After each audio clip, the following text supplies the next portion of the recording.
The familiar taste of copper filled my mouth as Marcus's words sliced through the air in the Patterson and Amp Associates lobby. My sister's documents, the reason for my quick visit, suddenly weighed like anchors in my hands.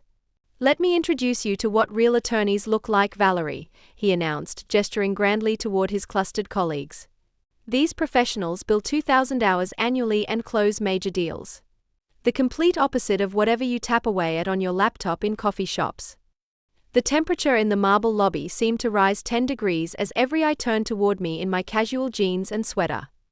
The front desk coordinator's fingers frantically tapped at her keyboard, her face drained of color as she repeatedly tried interrupting Marcus with increasing urgency. My heart hammered against my ribs as Marcus continued his performance. The words themselves didn't wound me, I'd heard variations before, but watching him weaponize my carefully constructed privacy in front of strangers felt like witnessing the assassination of something precious. "My name is Valerie, I'm 34 and a corporate attorney. This is the story of how I reclaimed my professional identity after years of deliberate invisibility." The documents I'd come to deliver contained partnership projections for the upcoming quarter, figures showing that Patterson and Amp Associates would clear $140 million in revenue. Numbers that would place us among the top specialized corporate law practices in the state. Numbers that showed Marcus's personal contributions accounted for less than 4% of our total billing.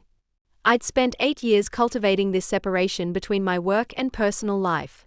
After watching how wealth and status transformed relationships during law school, classmates suddenly treated differently once family connections were revealed, friendships becoming transactional, I'd made a conscious choice. When I founded this firm with Gerald, I decided my family would know me for who I was, not what I'd built. My sister Jennifer believed I was struggling.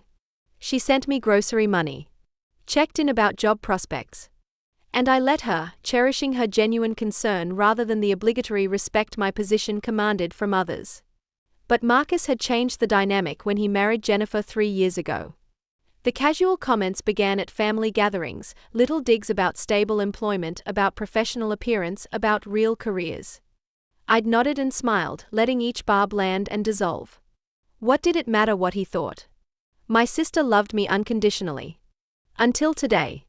"So what kind of odd jobs do you actually do?" Marcus pressed, warming to his audience. "Let me guess, social media management, virtual assistants? Maybe selling handcrafted items online?" His colleagues snickered on cue. "Legal advisory services," I replied softly. "Legal advisory services?" Marcus repeated, voice thick with derision. "Right. With what credentials? You went to some state school for your bachelor's degree and never even finished law school." "I did finish," I clarified. "Yale Law, class of 2016. That stopped him momentarily. "Yale? That's not what Jennifer said." "Jennifer doesn't have the full picture," I said. The growing ache in my chest wasn't from embarrassment, it was from the realization that my sister had absorbed Marcus's narrative about me so completely that she'd revised our shared history. I'd mentioned Yale to her repeatedly. I'd invited her to my graduation. She'd sent flowers. Now, according to her husband, that milestone had never happened. The lobby's ambient noise seemed to fade as Marcus recovered quickly. "Fine, Yale Law. Impressive. So why aren't you at a proper firm? Why the freelance routine? Couldn't cut it in high-end law, right?" He turned to his colleagues. "That's the problem with people like Valerie. Great education, loads of potential, zero commitment. No drive. I bet you couldn't handle the long hours, the pressure, the actual demands of elite legal practice." The front desk coordinator rose halfway from her chair. "Mr. Holloway, I really must. Amy, I'm educating my sister-in-law." "Hold my calls," Marcus dismissed her with a flick of his wrist.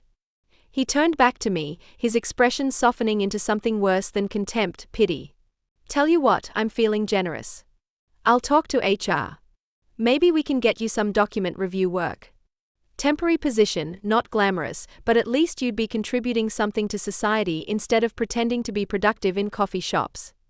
"That's generous," I replied evenly, something cold and decisive crystallizing in my chest. "I mean it. Patterson and Amp Associates always needs contract attorneys. Pay is decent. Say $50 an hour? Probably better than what you're making now. Interested? Want me to put in a word?" The elevator chimed at that exact moment. I watched Marcus's face, anticipating the precise second when everything would change. How could he possibly know what was coming? We'd only interacted a handful of times at family gatherings, and I'd deliberately walled off my professional life from family matters. Mr. Holloway, Amy was standing now, her words nearly frantic. Marcus, my boy. A deep voice boomed across the lobby. Gerald Thompson, the firm's managing partner and my mentor for 8 years, emerged from the elevator with arms wide. I hear there's a VIP in the building. Where is she? Gerald crossed the lobby in 4 quick strides and pulled me into a firm embrace. Valerie Patterson, the phantom genius in the flesh. What brings you into headquarters? We hardly see you these days. Too busy revolutionizing corporate law from your remote setup. I returned the hug, watching Marcus's reaction over Gerald's shoulder. Just dropping off some files for Jennifer. Didn't mean to interrupt. Interrupt? You built this place. Come by anytime. Gerald released me and turned to Marcus, beaming. You're Marcus Holloway, right? Jennifer's husband. Has anyone introduced you to Valerie properly? Marcus's mouth opened and closed without sound. This is Valerie Patterson, Gerald announced to the now silent group of associates. Yale Law 2016, youngest person to ace the New York bar in a decade, creator of the Patterson method for business restructuring, which, incidentally, is now taught at Harvard Business School, and our founding partner. Founding partner, one associate whispered.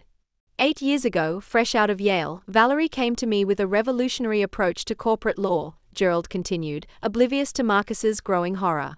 She'd identified gaps in how firms serviced mid-market business clients, too small for the white shoe firms, too complex for local shops.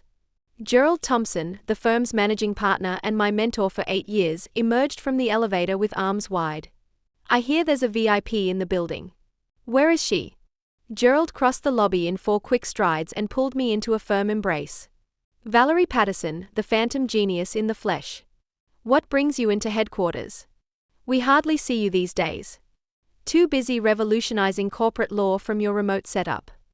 I returned the hug, watching Marcus's reaction over Gerald's shoulder. Just dropping off some files for Jennifer. Didn't mean to interrupt. Interrupt? You built this place. Come by anytime. Gerald released me and turned to Marcus, beaming. You're Marcus Holloway, right? Jennifer's husband. She proposed a hybrid model.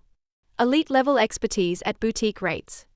I shopped it to several firms, I added quietly, still watching Marcus. Gerald laughed. I mortgaged my house to start it. Best decision of my life. Valerie designed everything, the operations, the billing structures, the focus areas. She recruited half our current partners. We've grown from 3 attorneys in borrowed space to 65 lawyers in 4 locations. Patterson & Amp Associates is named after her. Marcus had gone completely pale. But Jennifer said you did odd jobs, that you worked remotely, that you didn't have a real position. I do work remotely, I confirmed. I handle our most sensitive clients from off-site, those requiring complete discretion. Last year alone, I oversaw 14 corporate acquisitions totaling $3.2 billion. I just prefer to stay out of the office when possible. Billion? Marcus murmured. Valerie's personal net worth is approximately $40 million, Gerald added cheerfully. Her profit share plus consulting fees. She's the highest paid attorney in the state under 40. Jennifer didn't mention that. Jennifer doesn't know, I replied. I don't discuss business with family. It complicates things. Amy had regained her composure. Miss Patterson, I tried to alert Mr. Holloway, but he wouldn't. It's fine, Amy, I assured her with a smile. No harm done. Marcus was kindly offering me document review positions. Very thoughtful. Gerald's eyebrows shot up. Document review? Valerie, you haven't touched document review since your second-year internship. You've transformed our corporate practice. Been cited by the Supreme Court twice. Why on earth would you? Understanding dawned. He glanced at Marcus. Oh.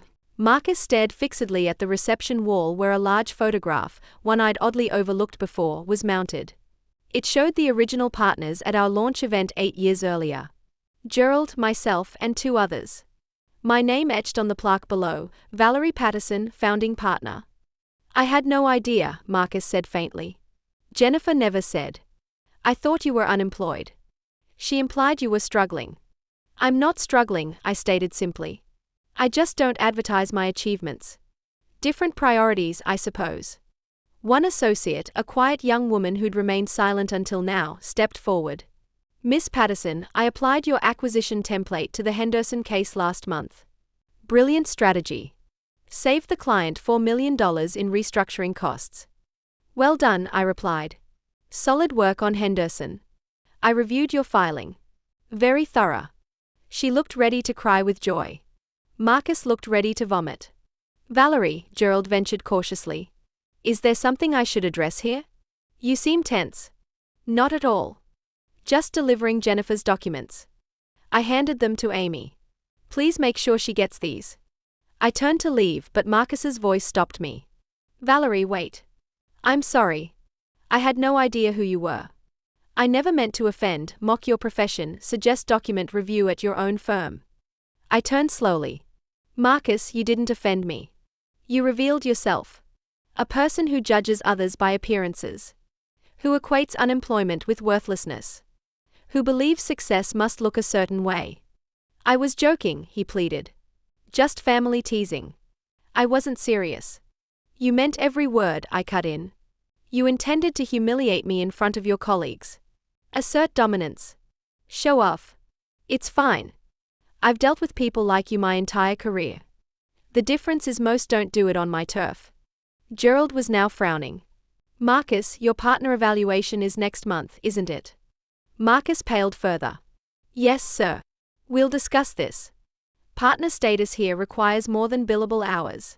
It demands respect, teamwork, and good judgment.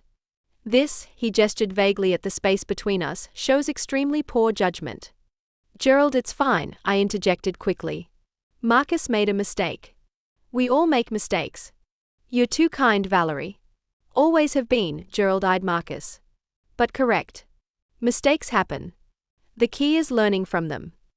Consider this a learning opportunity, Mr. Holloway. Yes, sir, Marcus whispered barely audibly. I gathered my things and moved toward the elevator. Behind me, Gerald launched into a story about my first major case. Associates clustered to listen.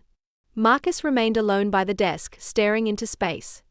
As I left the building and reached my car in the parking garage, my phone vibrated. A message from Jennifer, Marcus called. Sounds upset. Something about your job status? What's happening?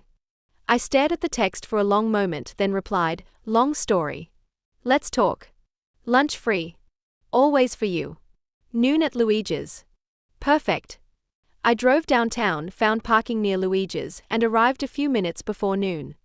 While waiting, I contemplated how to unpack 8 years of deliberate silence to my sister. How to explain building an empire while she believed I was barely getting by. How to articulate hiding my success not from shame, but to earn love for who I was, not what I'd accomplished. Jennifer was waiting at our usual table when I arrived, her expression full of questions. Okay, what is this madness? Marcus called in a panic, says you're a founding partner at his firm. Impossible. I took the seat across from her. It's true. I started Patterson and Amp Associates 8 years ago. Right out of law school. Gerald Thompson and I built it together. Patterson and Amp Associates. Patterson. It's named after you. Yes. And you hid it. I tried to share, I said softly. Remember my Yale graduation? I mentioned starting a firm. You called it cute and suggested I get real-world experience first. A year later, when I brought it up again, you said you were glad I'd found a distraction. Jennifer's features softened with regret. I dismissed you. No one took it seriously, and that suited me. I wanted purpose, not praise. Marcus says your net worth is around $40 million, give or take a few million depending on the quarter. And I've been picturing you struggling. I've been sending you grocery money. Her voice cracked. Oh God, you've been taking my grocery money. You meant well, I noted. I appreciated the intention. It all goes to charity anyway. Charity? She laughed through tear-filled eyes. While I'm sending you $200 for essentials, you're overseeing billion-dollar acquisitions. Different forms of wealth, I explained. You have a husband, beautiful home, fulfilling days. That's wealth too. A husband who just humiliated you at your own firm, she dabbed at her eyes fiercely. Marcus told me everything he said. He's mortified. Valerie, forget it. He didn't know. No excuse. He thought you were unemployed and treated you poorly because of it. What does that say about him? About our life? I had no answer. Why hide it? Jennifer pressed finally. Why the secrecy? I wanted a relationship untainted by money or status. A sister who reached out because she wanted to, not because she was impressed by my accomplishments. Valerie, she murmured. But Val, I would have been proud. I am proud. You deserve my celebration of your successes. Maybe, I waved over the server, but then no more casual lunches. You'd hesitate to send grocery money. You'd treat me differently, like Marcus, just the opposite extreme. We ordered wine and pasta, and conversation gradually eased. Jennifer asked about the firm, my responsibilities, the world I'd been running parallel to hers. I shared late nights drafting acquisition agreements, difficult clients and brilliant team members, the thrill of building something from scratch. What happens now? She wondered over dessert. For Marcus. That's up to him, I replied. Gerald is fair. If Marcus learns from this, improves, grows as an attorney and as a person, partner track is still there. If not, then no. Simple. And us? Our relationship. I reached across the table, taking her hand. Unchanged. You're my sister. I'm still the woman who accepts your grocery money, works from cafes, who also happens to run a major law firm. You normalize it so well. It's just my life. My phone pinged with a message from Gerald. Marcus sent formal apology. Detailed, heartfelt. Kid shows promise. Team's nickname for you, Phantom Partner. Legendary status. I showed it to Jennifer. She laughed softly. Phantom Partner. Perfect. I see you as selectively visible. Valerie. Jennifer grew serious. Thank you for not destroying Marcus's career. You could have ended it justifiably. He's your husband, I said simply. And maybe he'll learn something. Maybe he'll be better. Maybe, she conceded. Or I married a man who values people by their income and job titles. That's for you to figure out, I suggested gently. I provide legal advice. Personal matters are your domain. We finished lunch and hugged goodbye in the parking lot. Jennifer held on longer than usual. Love you, she said. Thriving or struggling. Famous or anonymous. Founding partner or freelancer. Love you. Love you too, I echoed. Now go home. Have a serious conversation with your husband about respect, assumptions, and family treatment. On it, she promised firmly. After our lunch, I drove back to my property and walked to my workspace, a converted outbuilding behind my main house. I settled at my station. 3 new acquisition proposals in my inbox. Potential clients seeking consultation. Gerald had forwarded an article on corporate restructuring that mentioned my work 4 times. Phantom Partner, the team called me. Elusive genius, founding partner, invisible. I saw myself simply as Valerie who had quietly built an empire, reshaped corporate law from a distance, proved that success requires no audience, no approval, no external validation. Marcus had called me a charity case. Mocked my odd jobs. My cafe typing. I smiled and opened the first proposal. Time to get back to work.